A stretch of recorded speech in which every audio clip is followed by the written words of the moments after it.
One of the things that I love to plant up is my window box. I would love to have a ton of window boxes, but that's just not my reality. So this window box here, I change it out as often as I can. I'm uber excited because it gives me the opportunity to go in with another look. And this window box has certainly had a lot of looks this year. And let's start planting this up. Move it slightly on in to its fall look. There is a ton of spider webs over here. We'll get that down first and we'll plant this baby up. Because you guys, if you missed out how we did the concrete urns, you are absolutely 100% missing out. Let's get started.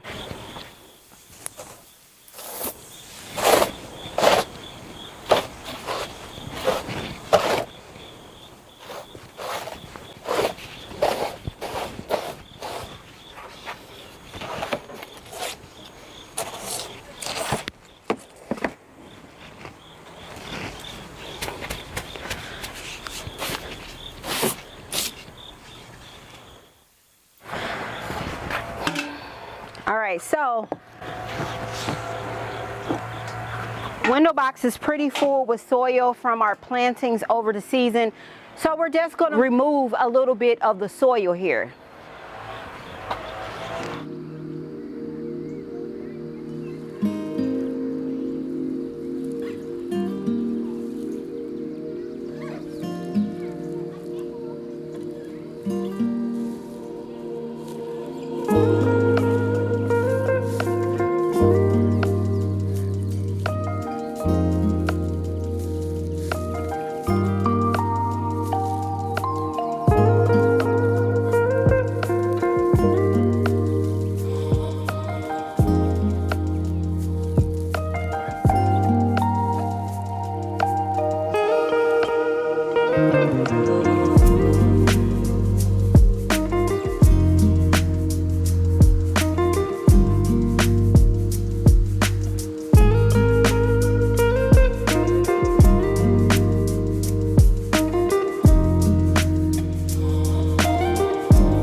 Absolutely 100% love this arrangement, and here is why.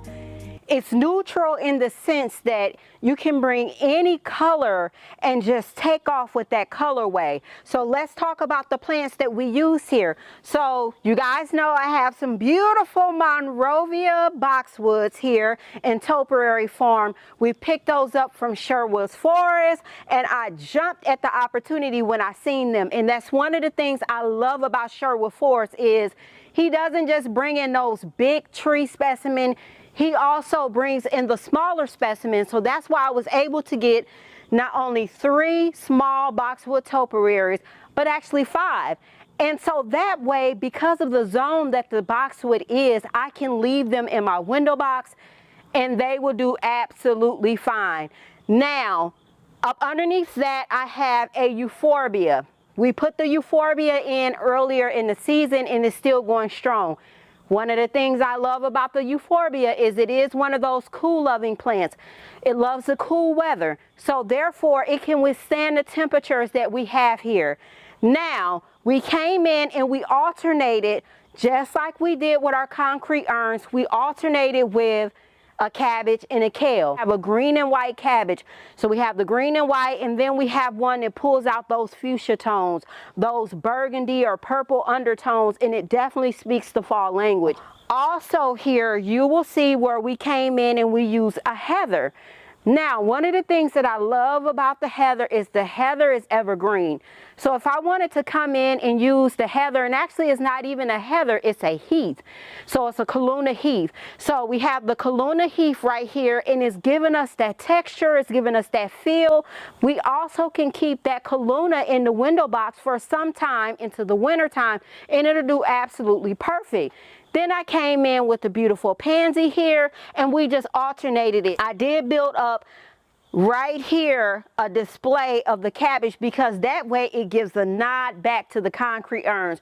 You guys, when I tell you I'm very methodical about the way that I plan out my containers, the way that I plan them out. So you might be thinking, oh, that really didn't do anything for me, but then you see it as a whole, then you know, okay, she's cooking with some grease here.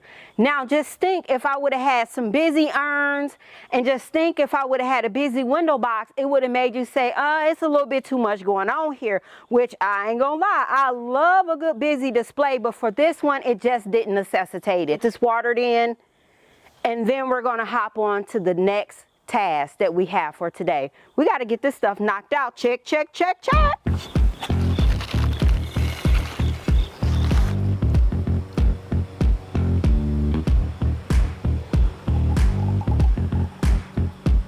Now that we have the window box completely done, it's filled in, you guys, we have the layer. It's a full, complete look. I'm absolutely amazed by this. And I know you guys didn't think I was done. I know you could not have thought I was done, because absolutely not. We came in, we added more soil here, we added some more texture, and we continue to build this up to give us the right height that we need. I love the play on texture. I love the movement and the flow, and the plants are absolutely amazing. Now we're going to go pumpkin shopping, and I'm going to take you guys with me. So let's head out.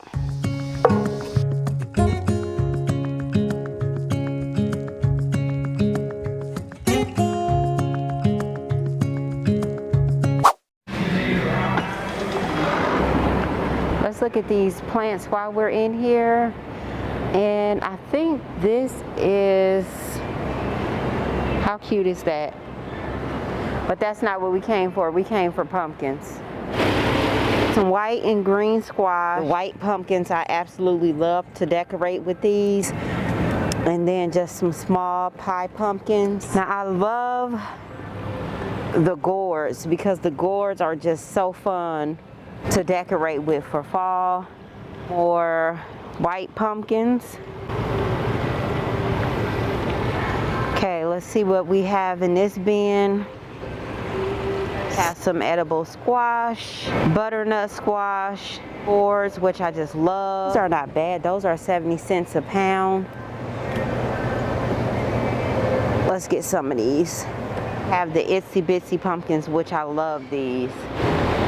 Here's some more smaller, like mini gourds, which I love doing these. These are absolutely amazing.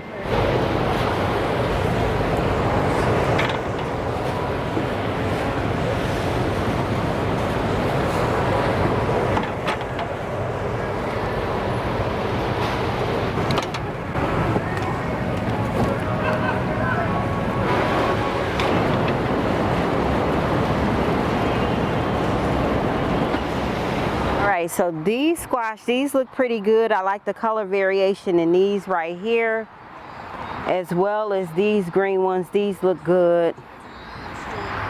They're all like the color scheme that I'm looking for this year. I like to really take my time and really just focus on different types of colors and things. But I know for sure these big ones here, I'm definitely going to grab some of them. Just finished pumpkin shopping today. I had an absolute amazing time. It was absolutely awesome. Have you started putting pumpkins out in your garden? Of course you have, because we're so late into September, it's almost October. So this year on fall, normally I go all out for fall, but we're gonna do just a little bit. We ain't really doing, you know, like we've done in years past. But you guys, I am so obsessed with my choice of pumpkins. This is one of the ones that I got, and I can't wait to share with you all where I'm gonna be putting these beauties in my garden. Now I gotta go get the rest of the pumpkins out of the car.